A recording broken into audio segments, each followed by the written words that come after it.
अस्सलाम वालेकुम दोस्तों, क्या हाल है आप सभी का। उम्मीद करता हूँ आप लोग खैरियत से होंगे। आमिल बाबा बरकत मसीह सब्सक्राइब करें, लाइक कमेंट और शेयर करना मत भूलें। चोरी गया हुआ माल वापस लाने का अमल। बाज़ औक़ात ऐसा होता है कि घर में चोरी हो जाती है और वो कीमती सामान होता है। अमल इस तरीके से है कि जब माल चोरी गया है उस दिन या उससे अगले दिन सामान जिस जगह से चोरी किया गया हो वहां बैठकर 7 अगरबत्तियां जलाकर आपने लफ्ज काफ 41 बार लिखना है, जिस तरह आपको स्क्रीन पर नजर आ रहा है।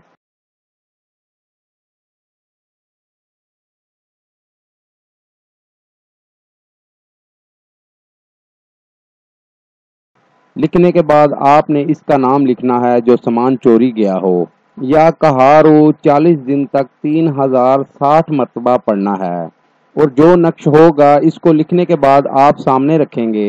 40 दिन अमल के बाद एक पुरानी कब्र या ईसाई की कब्र में उसे दफन कर दें और फिर रोजाना या कहारो 360 मरतबा विर्द में रखें। 40 दिन के बाद चोरी गया हुआ माल चंद दिन के अंदर अंदर वापस मिल जाएगा, या इसकी कोई तदबीर निकल आएगी, या वो चोर वापस आ जाएगा, माफ़ी मांगेगा, या फिर गैब से आपको उसका अजाला हो जाएगा। दोस्तों, मेरी वीडियो को ज़्यादा से ज़्यादा शेयर करें। मिलते हैं अगली वीडियो में एक नए अमल के साथ। अपना बहुत सा ख्याल रखिएगा। खुदा हाफिज। सब्सक्राइब करें, लाइक कमेंट और शेयर करना मत भूलें।